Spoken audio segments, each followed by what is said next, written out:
every living thing you see. All of those things exist in me. I'm the all in all. Supreme team, dominant gene, God in the physical. Rose from the bowels of hell, pardon my visual. Cremators doing their job when they get rid of you. Crabs in a bucket, mind state to kill a nigga too. Civil wars in the hood, letting hammers dance. Playing with them pieces of steel, attract the ambulance. Or a prison bid, now your daughter's sick. Ain't nothing gangsta about leaving your seeds fatherless. So I study self and subtracted crime. It takes supreme mathematics to heal a grafted mind. For the 2 and the 3, you need the 1. The only way to get to the Father is through the Son. I met a lot of dudes on that used to shit. They come and go every day, I'm getting used to it. Far as self go, I'm planted on the square. They unalike to a law, they planted over there. They don't respect the history, they don't recite degrees. Well, we be using them both to reunite the seeds. Yellow to the brown, brown to the black. Accepted or rejected, you repel or attract. It's been over 50 years, he been gone so far. Now that's a powerful cipher, peace to Allah. Allah the Father continued to strictly forbid consumption of pork, however. He also tended to be very strict about studying the lessons he had created. He and his followers spent long hours on Harlem street corners, proselytizing and inviting prospects to study meetings. Perhaps the Nation of Gods and Earth's biggest impact was on music. As the genre of hip-hop developed in New York, many early rap innovators incorporated 5%er teachings into their lyrics. Method Man, Rakim, Wu-Tang Clan, Nas, and many other iconic artists mainstream 5%er theology. Modern rap artists who were influenced by these early innovators also incorporated the 5%er ideology in their work. Unfortunately, Allah the Father would not live to see his ideas dominate the music charts. On June 3rd. Peace, y'all. Once again, this is God in them streets. Make sure you hit the subscribe, like, and share button. Once again, here's total disrespect when it comes to the 50 years in hip-hop. They had the audacity to place the Wu-Tang Clan as a group against Death Row, which we all know is a record company. How can you place a whole record company against an actual rap group? But once again, they want to leave us out of the history. They want to leave the 5% Nation of Gods and Earths out of the history. So they would go as far as to be in Cali and have the deck stacked and say that Death Row, which is a record group, to go against an actual rap group. This is God in them streets. Make sure you hit the like and share button. Keep my subscribers going up. Once again, I want y'all to see the buffooneryism by them picking Death Row over, we know, the greatest rap group of all time. And not just because they the gods, but because of what they produce. Like New Edition is the Wu-Tang Clan.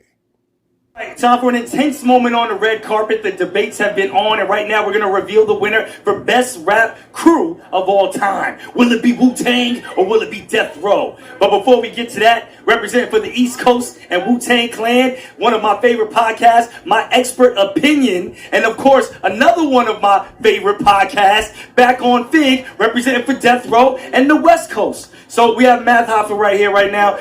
Why do you think that Wu-Tang should win? As soon as butter that Math got on. The movement was so strong, people changed their religions to get down. We're not a religion.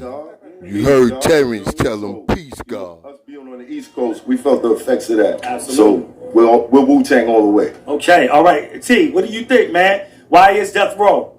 Also coming from the West Coast, man, Snoop Dogg and Tupac changed our lives. You know what I'm saying? With the music, nobody's messing with Doggy Style. Machiavelli just, oh, come on, man. I could go all day, but Death Row, man, and the producer, the legendary producer, Dr. Dre, man, you know what I'm saying? Like headlining that thing. You know what I'm saying? Death Row in this thing. Yes, sir. All right. Look, I love both crews. I'm excited for hip hop, but there's only one way to settle this, and that's to let Jay Murphy drop the beat.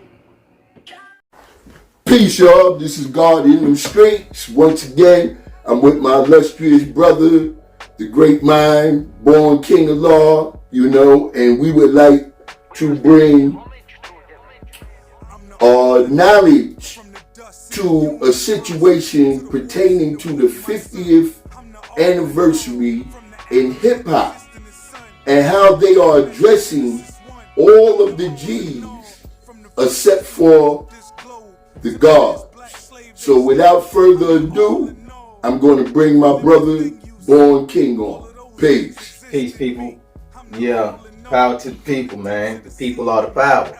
So, God in them streets in conjunction with 5%ofnews.com, you know what I'm saying? What we'll be doing is over a period of time, having conversations with you, the people. Conversations that are not being had by other people, especially other podcasters who might have touched maybe an angle or two in regard to what we will be introducing to you today, right now. But this kind of conversation, whether you regard it as a high level conversation or you regard it as a conversation that meets the people's needs, it meets them in their ears, it meets them in their brains, it meets them where they stand. It's a conversation that must be had, because at the end of the day, you know what I'm saying, and today is 7/6. The reason why I give you the numbers, because the numbers is not just numbers, we live in mathematics. So this is the God month and equality day, right? And so what we're going to be introducing you to, and what we're going to be having an ongoing conversation about, is the foundational G upon which the 50 years of hip hop began with. Because the first G is the foundational G. It is the G in which that at the base of hip hop's first year, this was the G that was there. Now, as this G was there in the beginning, right? The question, or the reason why we're going to have these conversations, is how come this G is not being uplifted now, 50 years later?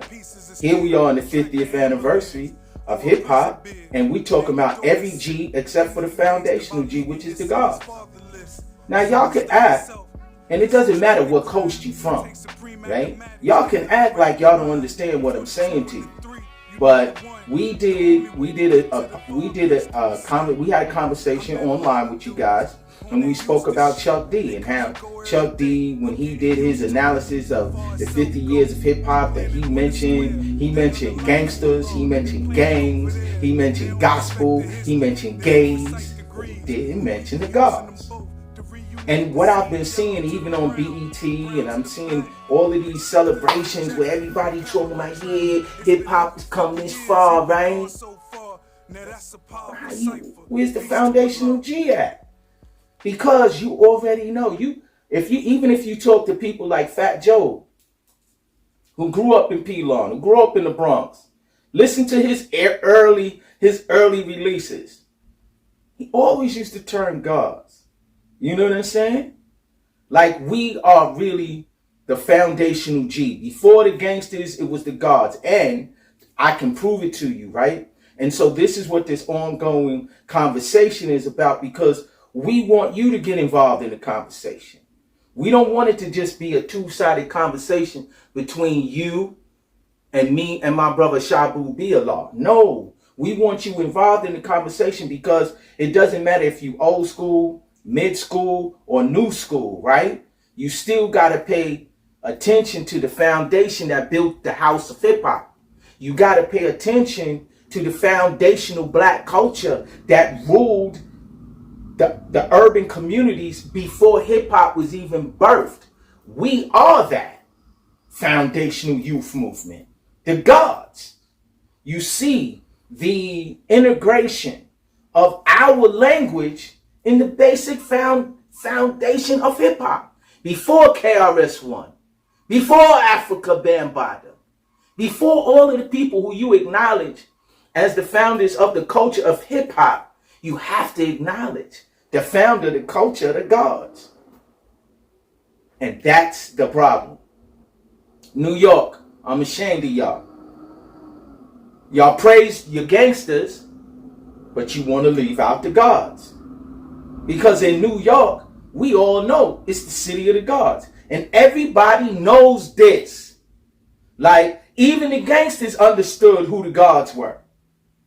Because we interacted. Let's say we start at 73. So that we talking about God understanding. Now what we're looking at in 73, we're looking at the dawn of the golden age of the gods, where there was no youth movement with the kind of power and respect. And I'm talking about from Medina, which is Brooklyn, Mecca, Manhattan, Pelon, the Bronx, Desert, which is Queens. No youth movement was as strong as us. And so even the gangsters acknowledge the gods. So that's where we're going to begin.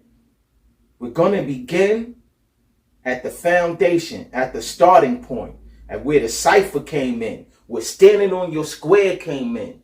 Because again, that goes back to the foundational G, which is the gods. And see, that's a fine representation of how the hip hop culture developed.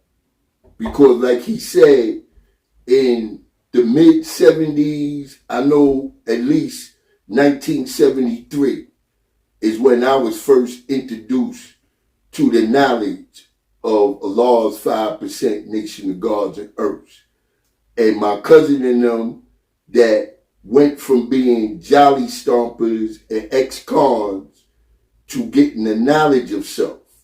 Back then, St. John's Community Center, in which they jammed in St. John's Park, any project, especially my project, Cypress Hill projects, where we're not even given the credit for the influence of, like I said, Mr. Ellis that had the kicking coffin, Mr. Ellis that made the peak caboose, the train, Mr. Ellis that helped make MC Haswell with the big MC, and he also helped with the dance masters that was from Brownsville that had the 4, 5, 6 speakers.